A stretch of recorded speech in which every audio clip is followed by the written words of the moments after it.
Hey everyone, welcome to my channel. I am Blade Drummer and I am back for another review for Tenet. Are you ready? Let's go! Tenet was released on the 26th of August. It was directed by Christopher Nolan. It starred John David Washington, Robert Pattinson, Elizabeth Debicki, hope I pronounced that right, and Kenneth Branagh. Armed with only one word, Tenet, and fighting for the survival of the entire world, a protagonist journeys through a twilight world of international espionage on a mission that will unfold in something beyond real time. I came out of Tenet with my brain just swimming with different thoughts, and sometimes drowning in particular ones. However, I did have to go and see it a second time just to absorb it all and just to fully understand what Nolan wanted me to understand. And I can say wholeheartedly that I did enjoy this film. You know it's a Christopher Nolan film from the get-go, when it opens with a brutal prolonged siege at the Kiev Opera House, in which people fight for their lives and lose, in which all hell breaks loose, and in which Göransson, who was in charge of the score this time instead of Zimmer, and if you're unaware of Göransson, he was behind the score in Black Panther and The Mandalorian. Him and the sound designers make things very loud and in your face. The acting is superb as expected. John David Washington, who is a son of Denzel Washington if you didn't know. My man. Robert Pattinson, Kenneth Branagh and Elizabeth Debicki are all very compelling and own their roles. We've run out of roles. My two highlights are Washington and Branagh. Washington is just fabulous as a protagonist and could easily be a James Bond, which is what the film felt like. A James Bond with a more complex plot and all the bits of a usual Bond film that Nolan didn't want. Washington also does all his own stunts, which is brilliant to know and watch him at work. Branagh as the antagonist is clever, sinister and unpredictable. I thought he had a very good Russian accent, which I'm no expert, but it definitely sounded a lot better than Aaron Taylor-Johnson's in Avengers. This is funny, Mr. Stark. It's what, comfortable? But Aaron Taylor-Johnson was actually in this film too.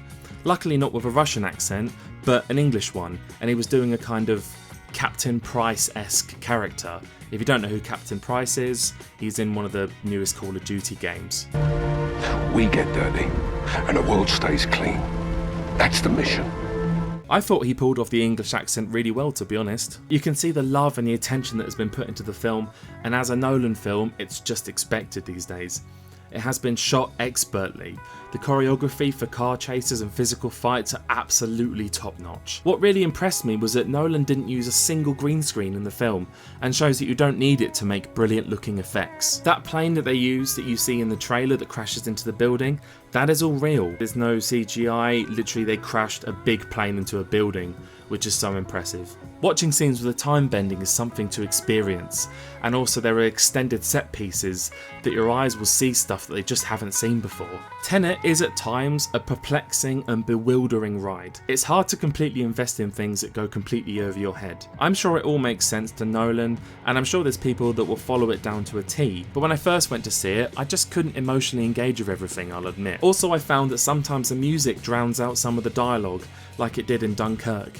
There's a specific scene where they're on a boat and they're trying to talk to each other through microphones, but you can barely understand what they're saying due to the loudness of the waves in the boat itself. Which did annoy me a bit, to be honest, especially when you've got a film that you need to be alert through the whole film to keep up with it. It does seem that Nolan loves exploring, investigating, playing with, twisting and bending time in his films, and it definitely is something that you can look at in so many different ways, and Tenet isn't going to be the last one about time from him, I guarantee you that. I feel that Inception was his masterpiece.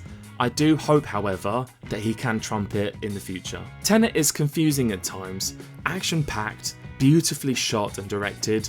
The score was very good and fitted in well with every scene, aside from the occasional volume going higher than the actor's dialogue. The acting was fantastic, the effects and huge settings in different countries were absolutely brilliant to watch, especially a riveting car chase that they had to close a huge part of the road off for and able to pull it off. After seeing it a second time, I was definitely able to appreciate it more. It's big, it takes risks, it pulls you in and doesn't let go until the credits. By the time it's done, you might not know what the hell's gone on, but it is exciting nonetheless. It is brilliantly entertaining, and I'm going to give it an 8 out of 10.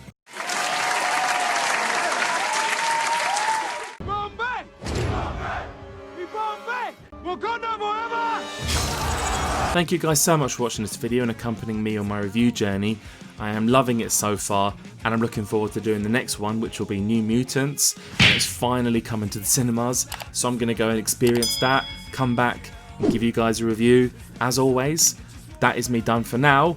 Also, to let you know, I do have Twitter. The link will be in the description. Come and follow me on there, and you can keep up to date with everything that I will be doing. Take care of yourselves, stay safe, and that is me out!